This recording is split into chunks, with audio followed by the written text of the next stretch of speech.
Photography के बारे में भी बता दो। सबके बारे में तो आपने बता दिया। फोटोग्राफी के बारे में कितने जानना चाहते हैं? है इंटरेस्ट कि उसमें क्या किया जा सकता है? फोटोग्राफी का बेसिक सा कोर्स अब तो मेरे को नहीं लगता वो भी करने की खास जरूरत है, क्योंकि ऑनलाइन बहुत सारे कोर्सेज अवेलेबल हैं कि एक SLR कैमरा को ऑपरेट कैसे करते हैं। SLR कैमरा आज की डेट में कितने में आ जाता है? मान लेते हैं चलो 20,000 रुपये में आपको एक ढंग का कैमरा मिल जाता है। वो चाहिए अगर प्रोफेशनल फोटोग्राफी आपको करनी है तो। सीख लिया, फोटोग्राफी सीखना कोई बहुत बड़ी बात नहीं है। बहुत अच्छे अच्छे फोटोग्राफर्स हैं, वो लोग सिखा रहे हैं ऑनलाइन, मतलब बहुत वीडियोस हैं, हजारों मेरे ख्याल लाखों वीडियोस अवेलेबल हैं जिसको आप देख देख करके सीख सकते हो। अब ये काम क्या है, फुल टाइम है पार्ट टाइम है? पार्ट टाइम है। अभी फुल टाइम करने की कोई जरूरत नहीं। जो भी कर रहे हो उसके साथ साथ में एक SLR कैमरा खरीदा आपने और सीखना शुरू कर दिया, ऑनलाइन सीखा और क्लिक किया। अब यहां से पैसा कैसे कमाया जा सकता है? लगाओ दिमाग। कुछ स्टॉक फोटोग्राफी वेबसाइट्स है। ये इमेजेस पता है यूज कैसे होती हैं? पोस्टर्स वगैरह, एडवर्टाइजिंग। आप जो भी एड्स देखते हो न्यूज़पेपर्स में, मैगजीन्स में, यहाँ पे वहाँ पे, ऑनलाइन ऑफलाइन, उसमें कुछ इमेजेस होती हैं, फोटोग्राफ्स होती हैं। वो कहाँ से आती है? एक कि वो कस्टमाइज शूट करते हैं, दूसरा स्टॉक परचेज करते हैं। अब कस्टमाइज में क्या प्रॉब्लम है? फॉर एग्जाम्पल उनको ताजमहल की फोटो यूज करनी है तो उनको एक फोटोग्राफर हायर करना पड़ेगा, आगरा जाना पड़ेगा बॉम्बे से फॉर एग्जाम्पल, और जा करके शूट करके आना पड़ेगा। कितना लंबा प्रोसेस है और कितनी कॉस्ट है इसमें? लाखों रुपए लग जाएंगे उस शॉट के लिए। दूसरा तरीका क्या है? जा करके सर्च करेंगे, उनको हजारों ऑप्शंस मिल जाएंगे, ऑनलाइन ही पेमेंट करके इमीडिएटली डाउनलोड कर लेंगे। अब इसमें फोटोग्राफर का क्या फायदा है? जो इमेज आपने शूट करी है, मान लो उसमें अलग अलग फोटोग्राफर्स हैं, हजारों फोटोग्राफर्स हैं, आप भी मान लो उसमें से एक हो, तो अगर आपकी वो इमेज है वेबसाइट पे और वो किसी ने परचेज कर ली तो उसमें 50% आपको मिलेगा, 50 हमको मिलेगा। ये पूरा ऑटोमेटिक सिस्टम है। क्लियर है यहां तक? अभी आसान लग रहा है, मुश्किल लग रहा है? आसान भी है, मुश्किल भी है। हमेशा इसको याद रखना अपने माइंड में, क्योंकि अगर आप बोलोगे मुश्किल है तो दिमाग बंद हो जाएगा, और बोलोगे आसान है तो हो सकता है आप बहुत हल्के में ले लोगे इसको, क्योंकि आप अकेले नहीं हो। हजारों फोटोग्राफर्स हमारे पास में और वर्ल्ड वाइड ऐसे लाखों फोटोग्राफर्स हैं जो यही काम कर रहे हैं। इसको स्टॉक फोटोग्राफी बोलते हैं। अगर आप कुछ क्रिएटिव कर सकते हो, कुछ एक्स्ट्राऑर्डिनरी कर सकते हो तो पोटेंशियल बहुत ज्यादा है। There are lot of photographers internationally जो इसमें लाखों रुपए महीने का कमा रहे हैं। वो क्या करते हैं? शूट करते हैं और जो ऐसी वेबसाइट्स हैं उनको देते हैं। तो ये तो हो गया एक इमेजेस का पूरा बिजनेस मॉडल स्टॉक फोटोग्राफी का। इसके अलावा फोटोग्राफी में और क्या किया जा सकता है? वेडिंग किया जा सकता है। प्री वेडिंग आजकल एक नॉर्म बन गया है, उसमें लोग बहुत कमा रहे हैं। प्री वेडिंग शूट का आपको पता है नॉर्मली लोग कितना चार्ज करते हैं? मिनिमम 20,000, क्योंकि उसमें वहीं पे नहीं होता है वो शूट, वो कहीं आपको ले करके जाते हैं। जैसे आप कहीं पे गए, किसी लोकेशन पे गए या कहीं पे गए, वहां पे जाकर के शूट हो रहा है। मिनिमम 20-30 हजार रुपए से शुरू होता है और लाखों में जाता है। तो यहां पर अच्छी कमाई है। फोटोग्राफी में ऑप्शंस देख लेते हैं ना क्या क्या है। एक प्री वेडिंग है, एक वेडिंग है, कस्टमाइज शूट्स कर सकते हो। कस्टमाइज मतलब समझते हो? किसी ने बोला कोई बंदा है वो मान लो अमेजॉन के लिए काम करता है। कितने हैं ऐसे जो बंदे जो अमेजॉन, फ्लिपकार्ट इनके लिए अपने प्रोडक्ट सेल कर रहे हैं? ऐसे कितने लोग हैं इंडिया में? लाखों लोग हैं। उनकी डिटेल आपको वहां से मिल जाती है, प्लस उनको सर्च कर सकते हो उनके नाम से, तो उनकी कहीं ना कोई वेबसाइट या कोई ना कोई कॉन्टैक्ट इन्फॉर्मेशन मिलेगी। तो उन लोगों को क्या आप कॉन्टैक्ट करके ये नहीं बोल सकते कि हम एक्सक्लूसिवली जो ये ऑनलाइन अपने प्रोडक्ट सेल करते हैं उनके लिए हम फोटोग्राफी करते हैं? तो उनकी मेहनत बच नहीं गई। और बोलेंगे एक्स्ट्रा ऑर्डिनरी करते हैं। और एक प्रोडक्ट का अगर आपने रीजनेबल भी चार्ज किया तो हजारों प्रोडक्ट्स होते हैं हर एक बंदे के, समझ गए? अगर एक बंदे से एक प्रोडक्ट का 200 रुपए भी चार्ज किया और उसके 100 प्रोडक्ट्स हुए तो 20,000 रुपए एक बंदे से आ गए आपके पास में। प्लस वो रेगुलरली अपना कुछ ना कुछ ऐड करते रहते हैं लोग, उसकी वैरायटी ऐड करते हैं, उसमें भी आपको पैसा मिल सकता है। तो आप चाहो तो इन अलग अलग चीजों को ट्राई करके देख सकते हो, बिकॉज यू नेवर नो इसमें से क्या क्लिक कर जाए। हो सकता है जो मैंने आपको अमेजॉन वाला आइडिया दिया, ऐसा भी लोग कर रहे हैं इंडिया में, ये एकदम से क्लिक कर जाए। और प्रोडक्ट फोटोग्राफी बड़ा आसान होता है। उसमें क्या होता है, आप एक बॉक्स खरीद सकते हो, उसको टेंट बोलते हैं। एक व्हाइट कलर का ट्रांसपेरेंट टेंट होता है, वहां पे आपने कैमरा लगाया ट्राइपॉड पे और उसका प्रोडक्ट को शूट किया अलग अलग एंगल से, उसकी वीडियो भी बना दी। तो ऐसा कुछ कर सकते हो जो और लोग ना कर रहे हो, और बढ़िया क्वालिटी अगर उसको दोगे तो वो रेगुलरली आपसे कराएंगे, नहीं कराएंगे? तो वहां से कितना पैसा आ सकता है? अगेन कोई लिमिट नहीं है, क्योंकि शुरू आपने 1-2 लोगों से किया जिनके प्रोडक्ट्स आपने शूट करे। अब जब आप कर लोगे 2-4 के, तो आपके पास दिखाने के लिए काम आ गया। आप औरों को कांटेक्ट करोगे तो आप बोल सकते हो कि देखो ये भी हमसे कराते हैं, अब ये भी कराते हैं, ये भी कराते हैं, ये भी कराते हैं। इस तरीके से करके आप अपने काम को बढ़ा सकते हो। और कोई ऑप्शन फोटोग्राफी में? पोर्टफोलियोज कर सकते हो। जो मॉडलिंग करना चाहते हैं उनको अपना पोर्टफोलियो चाहिए होता है, तो आप स्टूडियो हायर कर सकते हो। अपना स्टूडियो बनाने की जरूरत नहीं है, स्टूडियो हर जगह रेंट पे मिल जाता है। दिन का 1000 रुपए, 2000, 3000, 5000, depending upon the size of the studio.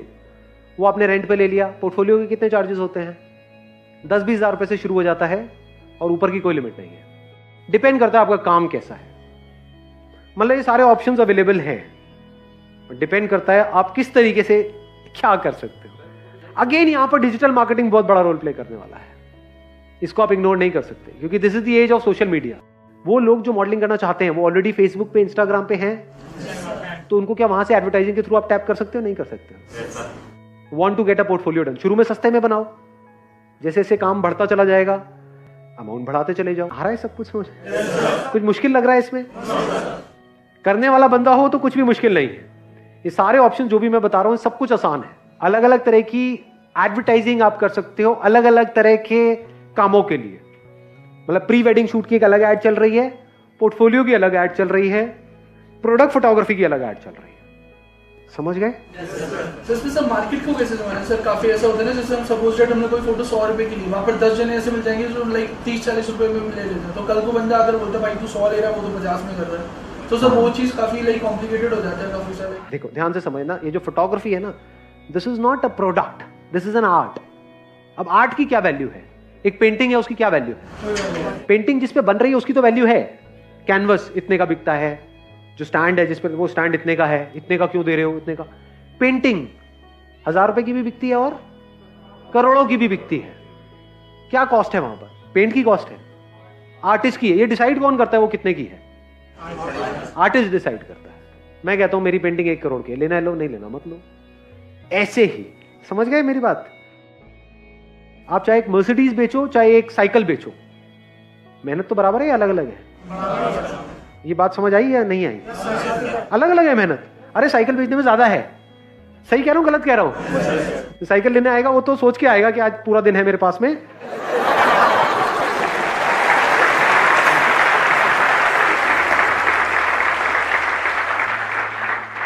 आज तो 100 रुपए का फायदा करके ही जाऊंगा।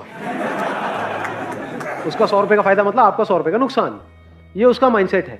जो मर्सिडीज लेने आ रहा है वो, उसके पास अगर आप थोड़ी देर फालतू बैठ गए ना, वो कहेगा भाई क्यों मेरा टाइम खराब कर रहे हो। शॉर्ट में बताओ ना, फटाफट बताओ। उसके टाइम की वैल्यू है। अब आपको देखना है आप किस सेगमेंट में जाना चाहते हो। वहां साइकिल बेचने में 20-20 रुपए मिलेंगे, मर्सिडीज अगर आपने एक भी बेच दी तो लाखों रुपए मिलेंगे, जिसको कमीशन बोलते हैं, इंसेंटिव बोलते हैं। तो डिपेंड आप पे करता है कि अगर आप फोटोग्राफी कर रहे हो तो आप किस लेवल पे कर रहे हो। हर लेवल पे करने वाले बंदे बैठे हैं। ऐसे बंदे भी हैं जो 500 रुपए पे काम कर रहे हैं, ऐसे भी हैं जो एक दिन का 5 लाख ले रहे हैं। आपको देखना है, वो आपकी अपनी विजन है कि आप कहां जाना चाहते हो। तो पहले ही अपने माइंड में फिक्स करो कि मैं किस सेगमेंट के लिए काम करने वाला हूं। हर सेगमेंट में लोग हैं काम कराने वाले। जिस सेगमेंट में आप घुस जाओगे उसी से रिलेटेड आगे रेफरेंसेस आएंगे, उसी से रिलेटेड नॉलेज आएगी, उसी से रिलेटेड एक्सपीरियंस आएगा, वही आपका लेवल बन के रह जाएगा। शुरू में अगर छोटे लेवल पे आप काम कर भी रहे हो, दिमाग बड़ा रखो। छोटा लेवल है, एक तरीके से सीढ़ी है अगले लेवल पे जाने की, वो एंड नहीं है। कि अगर 1000-2000 रुपए में काम कर भी रहे हो तो सोच रखो 20,000 वाली। सोच 1000-2000 वाली मत रखना, नहीं तो फंस जाओगे। समझ गए? किसी का फोलियो बना रहे हो, पोर्टफोलियो बना रहे हो 2000 रुपए में, 3000 रुपए में, क्योंकि अभी आपकी स्टार्टिंग है, एकदम से कोई आपको 50,000 नहीं देगा। बट फोलियो जिस लेवल का बना रहे हो वो बना रहे हो 50,000 वाला, क्योंकि आने वाले टाइम में आपको वहां जाना है। क्वालिटी में मेहनत नहीं लगती है, दिमाग लगता है। क्वालिटी दिमाग से कनेक्टेड है। I have personally met with all kinds of photographers. इनको फोटोग्राफर्स भी बोल सकते हो, आर्टिस्ट भी बोल सकते हो। ऐसे ऐसे बंदे जो दिन का 5 लाख रुपए चार्ज करते हैं एक शूट का, ऐसे ऐसे बंदे जो 500 रुपए में भी तैयार है करने के लिए। फर्क क्या है? उनका जो खुद का माइंडसेट होता है ना, उसमें फर्क होता है। जो 500 रुपए का काम करने वाला बंदा होता है, उसके माइंड में वो एक्चुअल में 500 वाला ही होता है। अगर उसका काम 5000 वाला भी होता है लेकिन माइंड में वो 500 वाला होता है, तो सामने वाले बंदे उससे 50-50, 100-100 रुपए की किच-किच कर रहे होते हैं। उसको खुद भी नहीं पता होता है कि उसका काम 5000 वाला है या 50,000 वाला है। वो बंदा देख के बता सकता है जो एक्सपर्ट हो उसमें, बट उसके माइंड में वो छोटा है, तो वो छोटा है। On the other hand there are photographers जो एक दिन का 5 लाख भी चार्ज करते हैं, और वो मुझे नजर आ रहा है कि कुछ नहीं हो, 5000 वाला भी काम नहीं है। समझ गए? तो इसीलिए मैं कहता हूं एक्चुअल में माइंडसेट का बहुत बड़ा रोल है बिजनेस में। सबसे बड़ा रोल माइंडसेट का है कि आप अपने दिमाग में क्या हो। दिमाग में अगर आपके माइंड में ये बैठा हुआ है कि यार मेरे को कहीं से 500 रुपये भी आ जाए एक दिन का तो बहुत है, तो जो आपके पास में आएगा वो आपसे 500 के आपको 250 भी नहीं देगा, और दिमाग में आपके बैठा हुआ है कि मैं जो काम कर रहा हूं वो लाख रुपए दिन का है। तो अगर आप किसी से भी बात करोगे तो आपको बोलने की जरूरत नहीं, वो आपकी आंखों में नजर आ जाएगा। पोर्टफोलियो बनाने वाले हजारों फोटोग्राफर्स हैं इंडिया में, कोई 5,000 भी चार्ज कर रहा है, कोई 50,000 भी चार्ज कर रहा है। जो बनवाने आ रहा है उसको तो एबीसीडी भी नहीं पता फोटोग्राफी की, उसको तो कुछ भी दिखा दो, हाँ बहुत बढ़िया जी, बहुत बढ़िया, बहुत। अपनी फोटो सभी को अच्छी लग रही होती है समझ गए? हाँ, थोड़ी बहुत भी होगी तो आपको अच्छी लगने लग जाएगी। तो अब वहां पे क्या खेल चल रहा होता है कि जो फोटोग्राफर है उसके माइंड में वो क्या है, उसका कॉन्फिडेंस कैसा है, वो अपने आप को कैसे प्रेजेंट कर रहा है, नॉट नेसेसरी कि फोटोग्राफी भी उस लेवल की है या नहीं है। समझ गए क्या हो रहा है? यहां पे माइंडसेट का खेल है। तो कोई भी काम करोगे, पहले इसको मैं अगर एक लाइन में समअप करूं जो भी मैंने अभी तक कहा है इससे रिलेटेड, फोटोग्राफी से रिलेटेड या आर्ट से रिलेटेड, पहले आप अपने माइंड में अमीर बनोगे, बाद में एक्चुअल में अमीर बनोगे।